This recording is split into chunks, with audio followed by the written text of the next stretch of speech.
జై గురుదత్ అండి. ఈరోజు లండన్లో హైడ్ పార్క్ దగ్గర ఉన్నాము. దానికి ఒక ముఖ్యమైన అతిథి వచ్చారండి. చాలా అత్యంత అద్భుతమైన మహోన్నత వ్యక్తి. ఆవిడే మన పత్రిసా పాప పరిణిత గారు. ఆవిడ మొన్న కూడా నేను ఈ మధ్యలో ఒక 4 months బ్యాక్ ఆవిడ ఆ తల్లిని కలుసుకోవడం జరిగింది. నిజంగా సారీ అనుకుంటే చాలా ప్రేమమూర్తి అండి. ఆ తల్లి ద్వారా భక్తి ప్లస్ ధ్యానం జోడిస్తే ఎలా ఉంటుంది అనే విషయం మీద మనం ఆ తల్లి గురించి తెలుసుకున్నాం. అమ్మ చెప్పండి అమ్మా, మన వాళ్ళకి దత్తబిడ్డ యూట్యూబ్ ఛానల్ అమ్మ మంది. అయితే భక్తిలో గురు చరిత్రలో ఇవన్నీ చాలా ముందులో ఉన్నారు. అయితే దాంతోపాటు ధ్యానం కూడా మొన్న తీసి చెప్పిస్తున్నారు అనమాట, చేస్తున్నారు. దాని వలన ఎంతటి లాభం ఉందో ఒకసారి మీరు మన వాళ్ళకి చెప్పండి అన్న. తప్పకుండా. థ్యాంక్ యూ అమ్మ. అందరికీ నమస్కారం అండి. ఛానల్ చూసే వాళ్ళకి వ్యూవర్స్ అందరికీ నమస్కారం. So first of all start చేయాలంటే మా నానమ్మ దగ్గర నుంచి స్టార్ట్ చేయాలి. మా నానమ్మ చాలా పూజలు చేసేది. అంటే ఆవిడ పేరు సావిత్రమ్మ, సావిత్రి పత్రి. సో ఆవిడ ఎప్పటి నుంచో పూజలు చేసేది. ఇంట్లో అంతా పూజలే అంతా ఉండేవి ఎక్కువ. సో ఎప్పుడైతే పత్రిజీ గారు ధ్యానంలోకి వచ్చారో అప్పుడు ఆయన మెల్లిమెల్లిగా మా నాన్నమ్మతో చెప్పడం మొదలుపెట్టాను. అంటే పూజలు ఎందుకు చేస్తున్నారు, ధ్యానం చెయ్యి. కానీ తను ఎప్పుడు చేసేది కాదు. ఎందుకంటే అది ఒకసారి అలవాటు అయిపోతే అది ఒక అలవాటు, ఒక హ్యాబిట్ లాగా అది అయిపోతుంది. కాబట్టి పూజలు మాత్రం మానలేదు. కానీ పోను అది అర్థమైంది ఆవిడ. పోను అర్థమై ధ్యానంలోకి బాగా తర్వాత వచ్చిందనమాట.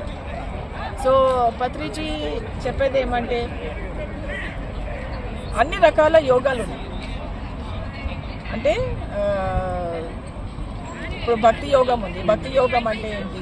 ఎప్పుడైతే మనము ఎవరినన్నా ఆరాధిస్తాము, ఎడిటింగ్ చేస్తాం కదా, సో మనము వేరే వాళ్ళని ఆరాధిస్తాం. అంటే గురువులనే కానీ దేవుళ్ళని కానీ వాళ్ళ పట్టాలు పెట్టి వాళ్ళ మూర్తులని పెట్టి మనము ఆరాధిస్తూ ఉంటాం. అది ఓకే, వెరీ గుడ్. అంటే అది తరతరాలుగా వస్తుంది కాబట్టి అది మనం చేసినా అది తప్పు కాదు, రాంగ్ కాదు, రైట్ కాదు. ఇక్కడ తప్పు ఇది రైట్ అని చెప్పడానికి మనం ఎవరం కాదు. కాకపోతే అది ఎవరి నమ్మకాలు వాళ్ళవి, ఎవరి పద్ధతులు వాళ్ళవి, ఎవరి ఇది వాళ్ళది. అది ఎవరు తప్పు పట్టడానికి లేదు. కాకపోతే మనం ఏంటంటే పూజలు చేసినప్పుడు ఏమవుతుందంటే 1 way కమ్యూనికేషన్ అవుతుంది. అంటే మనం మాట్లాడతాము, అటువైపు నుంచి మనం వినలేము.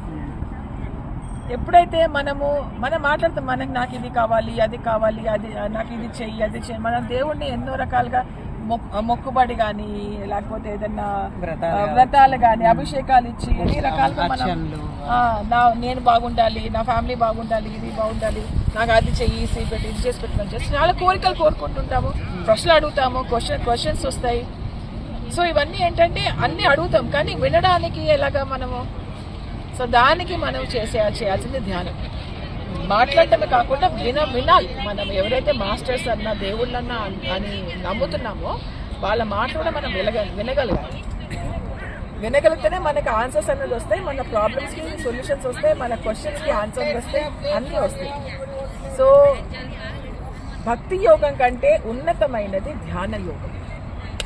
సో ధ్యాన యోగం అంటే ధ్యానం చేయడం. ధ్యానం అంటే శ్వాస మీద ధ్యాస. ఎప్పుడైతే మనం హాయిగా సుఖాసనంలో కూర్చుని కాళ్ళు 2 జోడించుకొని, చేతులు ఇలా 2 జోడించుకొని, కళ్ళు మూసుకొని సరళమైన సహజమైన శ్వాస మీద ధ్యాసని పెడతామో దాని పేరు ధ్యానం. దాని పేరు ఆనాపాన సతి ధ్యానం. ఇది బుద్ధుడు ఆవిష్కరించిన ధ్యానం. ఇది పత్రిజీ మనకిచ్చిన ధ్యానం. సో ఈ ధ్యానాన్ని మనం ఎప్పుడైతే మనం చేస్తామో మనకి చక్కగా అందరు మాస్టర్స్ తోటి మనము మాట్లాడవచ్చు, వాళ్ళు చెప్పేది మనం తీసుకోవచ్చు. ఆ జ్ఞానం కానీ, ఆ విజ్ఞత కానీ, ఆ ప్రజ్ఞ కానీ మనందరం కలిసి నేర్చుకోవచ్చు. అది మనం జీవితంలో పాటించవచ్చు. ఇక్కడ మనం ఏంటంటే దేవుడిని ఆరాధిస్తున్నాం, కానీ దేవుడు చెప్పింది మనం చేయట్లేదు. మాస్టర్ని ఆరాధిస్తున్నాం, కానీ మాస్టర్ని మనం చెప్పింది మనం చేయట్లేదు. పత్రిజీ ఎప్పుడూ చెప్తూ ఉండేవారు, టీచర్ కంటే టీచింగ్స్ ఇంపార్టెంట్ అని చెప్పేసి, టీచింగ్స్ కంటే టీచర్ ఇంపార్టెంట్ అని చెప్పేసి. సో ఆ టీచింగ్స్ని మనం పట్టుకోవాలి. ఆ పత్రిజీ చెప్పేవారు, పాదం కాదు పదం పట్టుకోవాలి.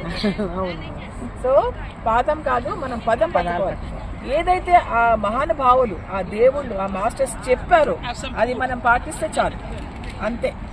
అది ఒక్కటే చాలు. సో ఏంటంటే భక్తి యోగం కంటే మనం ధ్యాన యోగంకి వస్తే బెటర్ అని నా అభిప్రాయము అది చెయ్యండి, నేను మానేయండి అవన్నీ వద్దని చెప్పట్లేదు. కానీ ఇది దీనికంటే ఇప్పుడు ఇంతమంది మనము టైప్ రైటర్ వాడేవాళ్ళం, ఇప్పుడు కంప్యూటర్ వచ్చింది. ఇప్పటికీ టైప్ రైటర్ వాడితే నేనేమనాలి? సో అలాగే ఇప్పుడు మన టైప్ రైటర్ ఉండేసి కంప్యూటర్ని పట్టుకుందాం, లేటెస్ట్ టెక్నాలజీని పట్టుకుందాం.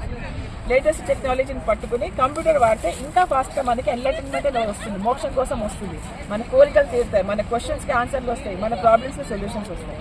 సో కరెక్ట్ అనేది అమెరికా నుంచి, లండన్ నుంచి, ఇంకా బెంగళూరు, ఇట్లా చాలా దూరం నుంచి కూడా వింటారు. మీరు ఏమనుకోకుండా మా లింక్లో ఒక్కసారి జాయిన్ అయ్యి ఒక్కసారి ఒక క్లాస్కి రండి మేడం ప్లీజ్. ఎప్పుడన్నా అండి, ఎప్పుడైనా మీకు కుదిరినప్పుడు మా వాళ్ళకి అంటే ధ్యానం గురించి మీ నోటి వెంట వస్తే అది చాలా మాకు అద్భుతం అనమాట.